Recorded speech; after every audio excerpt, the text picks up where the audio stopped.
بسم اللہ الرحمن الرحیم۔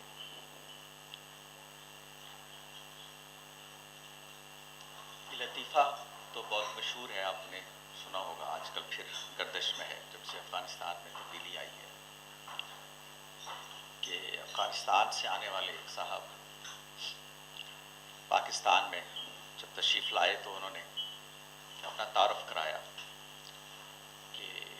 میں افغانستان کا سابقہ وزیر ریلوے ہوں۔ تو پوچھنے والے نے کہا کہ افغانستان میں ریلوے کا جس کے آپ وزیر ہیں؟ اس نے کہا یہ ایسے ہی جیسے پاکستان میں جمہوریت ہے تو یامی پارلیمانی امور کا وزیر ہوتا ہے، تو وہاں بھی وزیر ہے ریلوے کا۔ ایک لطیفہ ہے، لیکن لطائف آپ سمجھتے ہیں کہ کچھ عملی حقائق سے پھوٹتے ہیں۔ لطیفہ ہوتا تو فرضی واقعہ ہے، لیکن اس کے پس منظر میں کوئی نہ کوئی حقیقت ہوتی ہے، اور یہ لطیفہ بیان کر رہا ہے کہ مسلم سماج میں اور مسلم معاشروں میں جمہوریت کتنی ہے، اس کا مستقبل کیا ہے، اور کیا یہ کوئی ایسا اسم ہے جس کا کوئی مسمى ہی نہیں ہے۔ یعنی آپ کے ہاں بحث تو ہے، اس پر گفتگو بھی ہے، لیکن آپ کسی کو یہ دکھانا چاہیں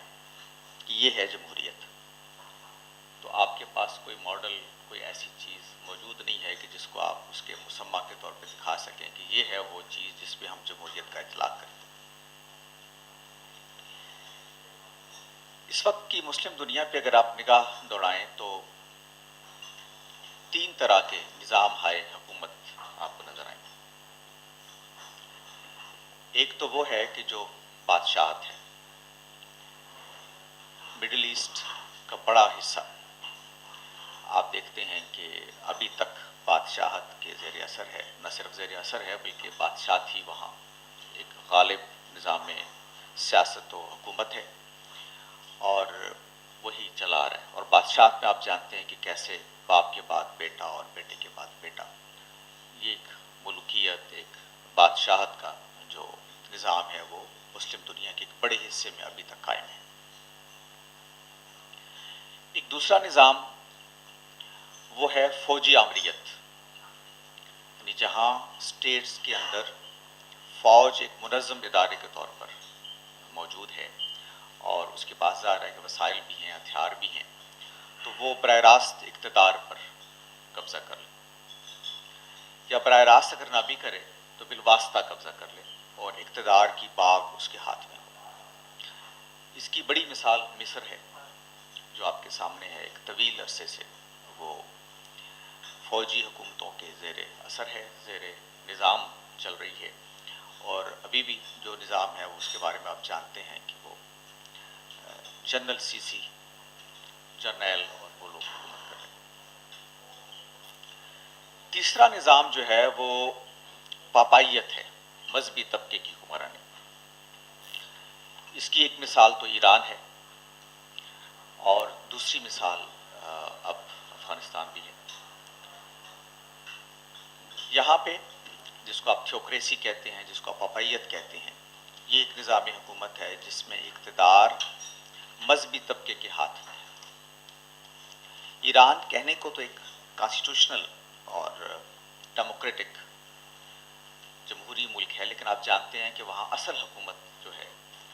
وہ علماء کی ہے۔ وہاں پارلیمنٹ سے بھی بالا دست ایک ادارہ ہے جس کو آپ شورائے نگہبان کہتے ہیں، اور شورائے نگہبان ہی تمام امور کو چلانے کا ذمہ دار ادارہ ہے، حتیٰ کہ وہ یہ طے کرتا ہے کہ کون اقتدار میں ہوگا، کون حکومت میں ہوگا، کون الیکشن لڑنے کا اہل ہے۔ یہ آپ کے علم میں ہوگا کہ ابھی جو حال ہی میں وہاں پریزیڈنشل الیکشن ہوئے تھے تو کینڈیڈیٹس کا فیصلہ شورائے نگہبان کرتی ہے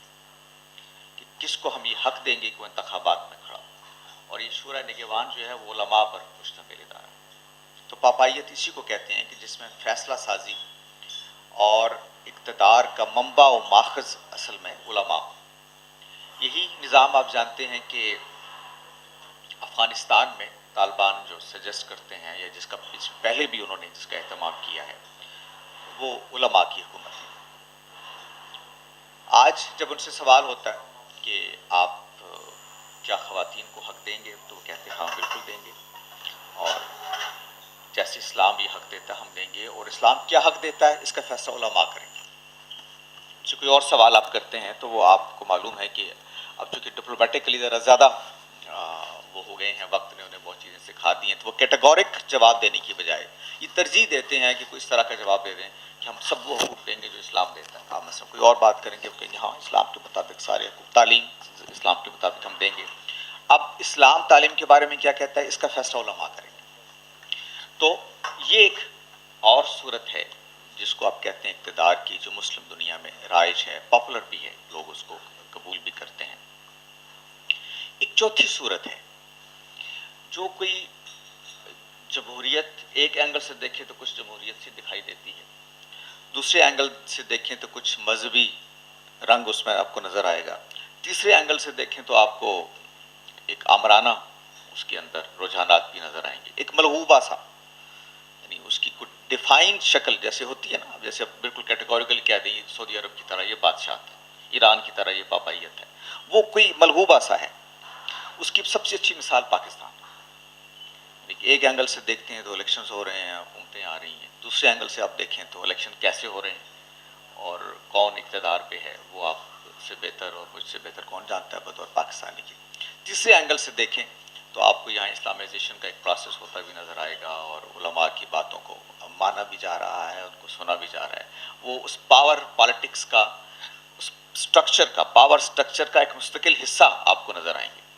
تو ایک ملغوبہ سا ہے، یعنی جس کی کوئی جنس کا تعین کرنا بڑا مشکل ہے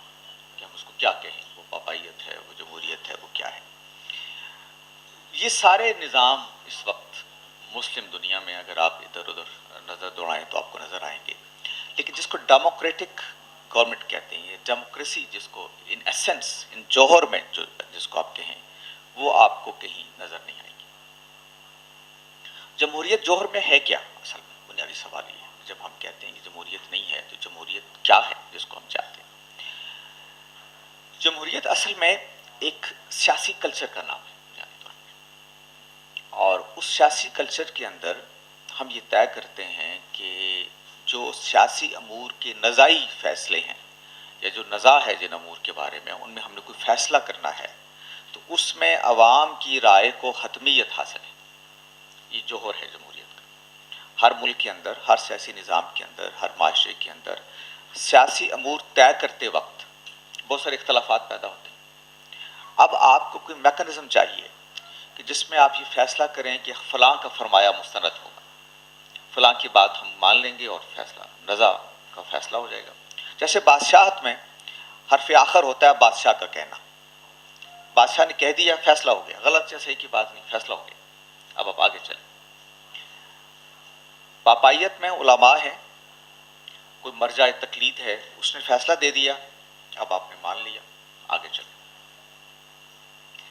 جمہوریت میں یہ حق عوام کے پاس ہوتا ہے کہ عوام کی اکثریت جس بات کو درست مان لے وہ فیصلہ ہو گیا۔ یعنی ان سارے نظاموں کے اندر آپ چیز ایک دیکھیے کہ کہیں حق و باطل کا فیصلہ نہیں ہو رہا، فیصلہ یہ ہو رہا ہے کہ روزمرہ کے امور چلانے کے لیے جو نزاعی مسائل ہیں، جس پہ جھگڑا ہوتا ہے، جس پہ اختلاف ہوتا ہے، اس کو حل کرنے کے لیے ہم کوئی میکانزم، کوئی طریقہ دریافت کر لیں۔ اس لیے اس میں جمہوریت میں آپ نے یہ طے کر لیا کہ عوام کی اکثریت جس بات کو مان لے وہ قانون رائج الوقت ہے، وہ بنیادی فیصلہ ہے، اور اس کے تحت معاملات آگے بڑھیں۔ تو جمہوریت سے مراد یہ ہے کہ ایک ایسا سیاسی عمل جس کے نتیجے میں فصل نزاع کے لیے ہم عوام کی رائے کو مقدم مانتے ہیں، فیصلہ کن مانتے ہیں۔ اب یہ ٹیکنیکل بحثیں ہیں کہ عوام کی رائے جاننے کا طریقہ کیا ہے۔ مثلا ایک رائے جس کو آپ پارلیمنٹری ڈیموکریسی کہتے ہیں کہ آپ نے ایک منتخب نمائندوں کا ایک ایوان بنا لیا، مختلف حلقوں میں بانٹ دیا عوام کو، یہ فلاں حلقہ انتخاب ہے، یہ فلاں، وہاں سے عوام جس کی اکثریت جس کے بارے میں فیصلہ کر لیں، آپ اس کو لے آتے ہیں اور وہ فیصلہ کریں، جس کو پارلیمنٹری ڈیموکریسی کہتے ہیں۔ ایک صدارتی نظام، اس کی ایک شکل ہے کہ عوام کسی ایک آدمی کا انتخاب کر لیں اور وہ آ جائے اور وہ فیصلہ کرے۔ اسی طرح ایک متناسب نمائندگی کا طریقہ بھی ہے، یہ بھی ایک ڈیموکریٹک طریقہ ہے کہ پارٹیز ہیں، پارٹیز کو ووٹ مل رہے ہیں، فلاں پارٹی نے اتنے ووٹ لے لیے، فلاں پارٹی نے، پھر وہ ووٹ جس نسبت سے لیتی ہے پارٹی، اس نسبت سے ایوان نمائندگان میں اس کو آپ سیٹوں کا تناسب دے دیں۔ مثلا 100 افراد پر مشتمل آپ نے ایک ایوان نمائندگان بنایا ہے، ایک پارٹی ہے جو 40% ووٹ لیتی ہے تو آپ کہتے ہیں کہ 4 بندے ان کے ہو گئے، ایک پارٹی ہے جو 60% ووٹ لیتی ہے، آپ کہتے ہیں کہ 6 بندے ان کے ہو گئے، اور وہ بندوں کا انتخاب پارٹی اپنے طور پہ کر لیتی ہے، ووٹس جو ہے وہ پارٹی کو مل رہے ہوتے ہیں، تو اس کو آپ متناسب نمائندگی کہتے ہیں۔ تو کہنا یہ ہے کہ یہ مختلف شکلیں ہیں جس میں اصل فیصلے کا حق کس کے پاس ہے؟ عوام کے پاس، وہ ہیں جو لوگوں کا انتخاب کر کے لا رہے ہیں اور وہ طے کر رہے ہیں کہ کس کو ہم نے فیصلہ سازی کے منصب پر بٹھانا۔ اب ہر جتنی چیزیں یہ آپ جب مان رہے ہوتے ہیں تو اس کے کچھ مضمرات ہیں۔ کوئی نظام خلا میں نہیں بنتا، جمہوریت بھی خلا میں نہیں بنتی۔ جب جمہوریت آتی ہے تو وہ پھر ایک پورا کلچر لے کے آتی ہے، جیسے آمریت فوجی آتی ہے تو وہ پورا ایک کلچر لے کے آتی ہے، جیسے بادشاہت آتی ہے کسی ملک کے اندر تو وہ پورا ایک کلچر لے کے آتی ہے۔ یعنی یہ ایک مجرد عمل نہیں ہوتا کہ سوسائٹی کے ڈائنامکس، سوسائٹی کی حرکیات کچھ اور فیصلے کر رہی ہوں اور ملک کا سیاسی نظام کسی اور سمت میں جا رہا ہوں، یوں نہیں ہوتا۔ مثلا آپ پاپائیت ہے اگر کہیں پہ مذہبی طبقے کی حکمرانی ہے تو اس کا ایک ناگزیر نتیجہ یہ ہے کہ ملک کے اندر مذہبی طبقہ مضبوط ہو رہا ہے، مذہبی طبقہ جو ہے اس کی فیصلہ سازی کی قوت بڑھتی چلی جا رہی ہے، اور مذہب کے اندر غور و فکر کی ایک روایت بھی آگے بڑھتی چلی جا رہی ہے، یہ اس کے لوازمات میں سے ہے، اس کا فطری نتیجہ نکلے گا۔ اگر کہیں فوجی حکومت ہے، آمریت ہے، تو اس کے لازمی نتیجے کے طور پر فوج مضبوط ہوتی چلی جائے گی، بجٹ کا بڑا حصہ فوج پہ خرچ ہو رہا ہوگا، بجٹ کے بڑے حصے سے فوج کے ادارے مضبوط کیے جا رہے ہوں گے، فوج کی گرفت مضبوط کی جا رہی ہوگی، فوج کو زیادہ سے زیادہ فیصلہ ساز اداروں تک پہنچانے کی کوشش کی جا رہی ہوگی، اور ساتھ ہی ساتھ عوام کے اندر بے چینی کو روکنے کے لیے ایک فضا بنائی جا رہی ہوگی کہ اصل میں آپ کا نجات دہندہ اور قومی مفادات کا کوئی محافظ ہو سکتا ہے تو وہ فوج ہو سکتی ہے۔ یعنی ایک سیاسی عمل ہے فوجی امریت، اس کے مضمرات ہیں، اس کے اثرات ہیں جو پوری سوشل کلچر پہ بن رہے ہوتے ہیں۔ بالکل اسی طریقے سے جب آپ جمہوریت لاتے ہیں تو جمہوریت بھی پورا کلچر لے کے آتی ہے۔ جمہوریت کے اندر سب سے پہلے تو آپ کو یہ لوگوں کو بتانا پڑتا ہے کہ اختلاف رائے فطری ہے، اور یہ ممکن ہے کہ ایک موضوع پر ایک سے زیادہ آراء پائی جائیں، اس کو آپ امر واقعہ کے طور پہ قبول کریں۔ انسان روبوٹ نہیں ہوتے، یا کوئی معاشرہ کبھی ایسا نہیں بن سکتا کہ سارے کے سارے لوگ ایک طرح سے سوچنا شروع ہو جائیں۔ یہ اوپر سے مسلط کی جانے والی کسی سوچ کے نتیجے میں ایک عارضی عمل تو ہو سکتا ہے، لیکن معاشرے کی فطری ساخت ایسی نہیں ہوتی، انسان کو اللہ نے ایسے بنایا نہیں ہے کہ وہ روبوٹ کی طرح آپ بھی ویسے سوچ رہے ہوں، میں بھی ایسے سوچ رہا ہوں، اسرار بدنی صاحب بھی ایسے سوچ رہے ہوں، یوں نہیں ہوتا، بلکہ ہم اپنے اپنے زاویہ نظر سے چیزوں کو دیکھ رہے ہوتے ہیں، اپنے اپنے طور پر چیزوں کو سمجھ رہے ہوتے ہیں۔ تو اختلاف رائے کو قبول کرنے کی صلاحیت، اختلاف رائے کو برداشت کرنے کی صلاحیت، اور اپنی رائے کے اظہار کے مواقع ملنا، یہ لازم ہے جمہوری کلچر کے۔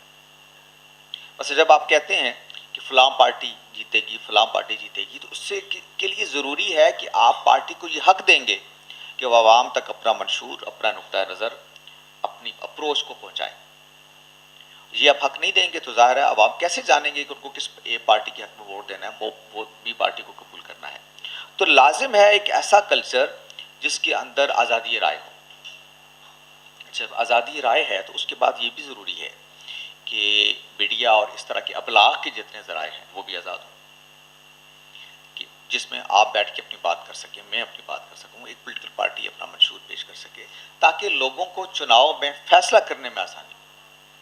تو آزادی ذرائع ابلاغ نہیں ہوگی تو جمہوریت نہیں آ سکتی، یعنی یہ اس کے ساتھ آپ یوں سمجھیں کہ لازم و ملزوم صورت اختیار کر لیتی ہے۔ تو کہہ رہا میں یہ چاہتا ہوں کہ جہاں بھی کوئی نظام آپ لانا چاہیں گے تو وہ نظام اپنے اندر کچھ مضمرات رکھتا ہوگا، کچھ نتائج دیتا ہوگا، اور کچھ سماجی بناوٹ کے اندر اپنا کردار ادا کرتا ہوگا۔ یوں نہیں ہو سکتا کہ وہ خلا میں عمل ہو سارا سیاسی۔ آپ کبھی آپ بطور پاکستانی اپنے ملک کے تجربات پہ غور کریں گے تو آپ کو دکھائی دے گا کہ آپ کے ملک کے اندر جو نظام حکومت قائم رہے ہیں اس نے سماج کے سوچ کے عمل کو بہت متاثر کیا ہے اور اس نظام کے حق میں متاثر کیا۔ مثلا مسلمانوں کی تاریخ کا طویل دور جو ہے وہ ایسا ہے کہ جس میں آپ دیکھ رہے ہیں کہ امریت رہی، بادشاہت رہی ملک کی، جس کو آپ کہتے ہیں۔ تو اب بادشاہ کو ظاہر ہے کہ حکومتیں عوام پر اپنا اثر قائم کیے بغیر نہیں قائم رہ سکتی، یعنی ہر چیز آپ زور سے نہیں کر سکتے، لوگوں کو قائل کرنے کی کوشش کرتے ہیں، لوگوں کو اپنا ہم نوا بنانے کی کوشش کرتے ہیں، لوگوں کے بارے میں یہ تاثر دینے کی کوشش کرتے ہیں کہ آپ ہی اصل میں نجات دہندہ ہیں اور آپ ہی پر حق میں پید کی جانی چاہیے اور آپ ہی کو۔ اب بادشاہ کیا کرتا ہے؟ وہ یہ کرتا ہے کہ سوسائٹی میں لوگوں کے جو رجحانات ہوتے ہیں ان کو سامنے رکھتے ہی ان کو اپنے حق میں استعمال کرنے کی کوشش کرتا ہے تاکہ اس کی بادشاہت مستحکم ہو۔ چنانچہ آپ جانتے ہیں کہ جب مسلمانوں میں بادشاہت تھی تو جو خطبہ جمعہ پڑھا جاتا تھا اس کے اندر بادشاہ کے ساتھ اپنی وفاداری کے اعلان کو ایک دینی تقاضے کے طور پر پیش کیا جاتا ہے۔ السلطان ذل اللہ فی الارض، کہ لوگوں خبردار ہو جاؤ کہ یہ بادشاہ وقت جو ہے یہ زمین کے اوپر خدا کا سایہ ہے۔ من اہان سلطان فقد اہان اللہ، جس نے اس کے بارے میں کوئی بری بات کی اس نے گویا خدا کے بارے میں بری بات کی۔ یہ عباسیوں کے دور میں رائج خطبہ ہے، اور اگر آپ کبھی غور سے، آپ میں سے اکثر لوگ جانتے ہیں آج بھی یہ خطبہ پڑھا جاتا ہے، چونکہ ہمارے علماء وہ جو خطبہ پڑھتے ہیں وہ ایک مسنون خطبہ اس کو وہ کہتے ہیں جو عباسیوں کے دور میں جاری ہوا، اور وہ عربی عبارت وہ پڑھتے ہیں۔ نہیں، اردو کی تقریر میں ہم حکومت کی ایسی تیسی کریں گے، لیکن عربی خطبے میں وہ کہیں گے کہ سلطان و ذل اللہ فی الارض۔ تو یہ کہاں سے خطبہ چلا؟ یہ عباسیوں کے دور میں رائج ہوا، اور عباسیوں کے دور کے اندر گویا آپ نے کیا کیا؟ لوگوں کے مذہبی جذبات کو استعمال کرتے ہوئے ان کو یہ تاثر دیا کہ یہ شخص جو بیٹھا ہوا ہے اس کی اہانت نہیں کرنی، اس کے بارے میں برا نہیں سوچنا، اس لیے یہ تو خدا کا نمائندہ ہے آپ کے ملک کے اندر، اور اس کے بارے میں برا سوچیں گے تو یہ تو آپ گویا خدا کے بارے میں معاذ اللہ کوئی خیال یا کوئی بدگمانی اپنے اندر لائیں گے۔ تو وہ آپ کے کیسے بادشاہ آپ کے مذہبی خیالات کے اندر آپ کے مذہبی سوچ پر اثر انداز ہو رہا ہے، اس لیے کوئی جانتا ہے کہ مذہب اپنی تشکیل کے عمل میں، چونکہ لوگ مذہبی سوچ رکھتے ہیں اس لیے ہم اس کو کس طرح سے کیپچر کر کے اپنے حق میں استعمال کریں گے۔ یہ جو کتابیں لکھی گئیں خلافت وغیرہ پہ ہمارے ہاں، ماوردی وغیرہ، یہ آپ چیزیں جب پڑھتے ہیں تو آپ کو لگتا ہے یہ سارے کا سارا یہ خلافت کے تصور کو پورا ایک دینی فکر دینے کا جو عمل ہے یہ سارے کا سارا عباسیوں کے دور میں ہوا۔ پھر اس کے لیے علامتیں، یہ جو وہ رسالت میں آپ صلی اللہ علیہ وسلم ایک لیا کرتے تھے، آپ کو پتہ عصا، جب جمعے کا خطبہ دیتے تھے تو یہ عصا کو علامت کے طور پہ عباسیوں نے رائج کرنا شروع کیا، اور ساتھ ساتھ خاص لباس بھی، اور وہ گویا لوگوں کی نفسیات کو آپ کیپچر کر رہے ہیں، لوگوں کی نفسیات پر آپ اثر انداز ہو رہے ہیں کہ آپ جو ہیں اصل میں آپ جان لیں، لوگوں خبردار ہو جاؤ کہ یہ جو شخص ہے یہ اصل میں خدا کا نمائندہ ہے زمین کے اوپر، اس کے خلاف نہیں اٹھنا۔ اور پھر آپ جانتے ہیں کہ کس طرح کے فتوے لینے کی کوشش کی گئی لوگوں سے۔ عباسیوں نے یہ سلسلہ شروع کیا تھا کہ جب شروع میں آپ کو علم ہے کہ جو آدمی بادشاہ کی بیعت سے نکلے گا اس کی بیوی کو طلاق ہو جائے گی، جبری طلاق، امام مالک نے جس پہ ریئیکٹ کیا تھا۔ تو آپ اگر بیعت سے نکلیں گے، بیعت کر لی تو اب آپ کی بیوی کو طلاق ہو جائے گی، اب کون اپنا گھر برباد کرنا چاہے گا؟ تو گویا آپ اس بیعت میں بندھے ہوئے چلے آ رہے ہیں۔ اب وہ ساری جو مذہبی سوچ بن رہی ہے، کہنا میں یہ چاہتا ہوں کہ جب بادشاہت ہے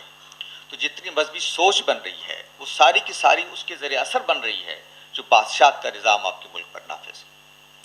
ایگزیکٹلی جب جمہوریت ہوتی ہے تو جمہوریت کے اندر کوئی تقدس حکمرانوں کے ساتھ وابستہ نہیں ہوتا۔ حکمران اصل میں آپ کا انتخاب ہے اور عوام کا انتخاب کو کوئی تقدس نہیں ہے، چنانچہ وہ اگر ناکام ہو گئے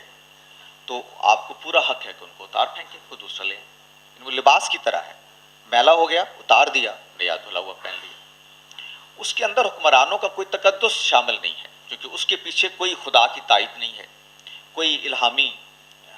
ہدایت اس کے پیچھے نہیں کھڑی، بلکہ وہ تمام تر ایک، اگر میں اس کو عصری لغت میں استعمال کروں تو ایک سیکولر عمل ہے سارے کا سارا، جس کے اندر انسان فیصلے کر رہے ہیں، انسانوں کے فیصلے میں غلطی کا امکان ہوتا ہے، خدا کے فیصلے میں غلطی کا امکان تو نہیں ہوتا۔ تو بادشاہ اگر خدا کا نمائندہ ہے اس کی غلطی کا مطلب یہ ہے کہ آپ معاذ اللہ خدا کی غلطی کی نشاندہی کر رہے ہیں، تو یہ تو نہیں ہو سکتا. لیکن عوام کا نمائندہ جب ہے تو وہ بالکل اوپن ہے، اس لیے کہا جاتا ہے کہ اس کی جو زندگی ہے اس پہ گفتگو ہو سکتی ہے، اس کو مخاطب کیا جا سکتا ہے، اس کو بارے میں سوال اٹھایا جا سکتا ہے، اور جب آپ کا دل بھر جائے تو آپ اس کو ہٹا بھی سکتے ہیں. تو طلاق، سیاسی طلاق کا جو حق ہے وہ عوام کے پاس ہے، حکمرانوں کو سے الگ ہو جائے، نئے حکمران لیں، تقدس وابستہ نہیں ہوتا. تو اب جمہوری روایت کے اندر کلچر کیا مستحکم ہوگا جس میں حکمران کے ساتھ کوئی تقدس وابستہ نہیں. بادشاہت میں کیا ہوگا، مسلم سوسائٹی کے پراسپیکٹو میں ہم بات کر رہے ہیں، بادشاہت میں کیا ہوگا، ایک تقدس وابستہ ہو جائے گا. جمہوریت میں حکمرانوں کے ساتھ کوئی تقدس نہیں. نواز شریف ہیں نہیں قبول، ختم. عمران خان نہیں قبول، ختم. زرداری صاحب نہیں، ختم. کوئی تقدس وابستہ نہیں ہوتا. یعنی گویا آپ دیکھ رہے ہیں کہ ایک کلچر وجود میں آ رہا ہے، ایک سوچ وجود میں آ رہی ہے. اچھا، اس کے بعد جب آپ اختلاف رائے کو قبول کر رہے ہیں تو اس کا مطلب یہ ہے کہ رائے کی آزادی پورا حق ہے. آپ کوئی رائے دے سکتے ہیں، کوئی بات کہہ سکتے ہیں، کوئی تعبیر پیش کر سکتے ہیں. تو یہ ساری چیزیں جو ہیں وہ ایک جمہوری کلچر کے فروغ کی طرف لے جائیں گی آپ کو، اور ایک پورے کلچر کو آپ قبول کریں گے. تو جمہوریت محض ووٹ دینے کا عمل نہیں ہے، یہ بات ذہن میں رکھیے. جمہوریت اصل میں پورے ایک سماجی کلچر کو تبدیل کرنے کا یا سماجی کلچر کو قبول کرنے کا نام ہوتا ہے. اسی لیے جب ہم پاکستان میں، جیسے میں نے شروع میں مثال دی کہ ملغوبہ سا ہم کہتے ہیں بن گیا، ہم کہتے ہیں جب جمہوریت ہے تو پھر سوال اٹھتا ہے کہ پریس کی آزادی کہاں ہے، میڈیا کی آزادی کہاں ہے. اگر آپ جمہوریت کی بات کر رہے ہیں، اگر یہ جمہوری کلچر ہے تو عدلیہ کی آزادی کہاں ہے. چونکہ یہ جو ماڈرن سٹیٹ کا، جس کو آپریشن سٹیٹ ہے، اس کا جو تصور ہے، اس کے اندر اقتدار کی مرکزیت نہیں ہوتی، ڈیولوشن آف پاور ہے، اقتدار تقسیم ہو جاتا ہے. یعنی عدلیہ میں، مقننہ میں، آپ کی انتظامیہ میں اقتدار تقسیم ہو جاتا ہے. بادشاہت میں وہی قانون ساز بھی ہے، وہی انتظامیہ بھی ہے، وہی عدلیہ بھی ہے. اس کا فیصلہ ہی نافذ ہوگا، وہی قانون بنائے گا اور وہی امپلیمنٹ بھی کروائے گا. جمہوریت میں یوں نہیں ہوتا. یعنی جمہوریت میں اقتدار تقسیم ہو جاتا ہے سوسائٹی کے مختلف طبقات میں. اب آپ کے سامنے ہے کہ کیسے ملک کا وزیر اعظم جو ہے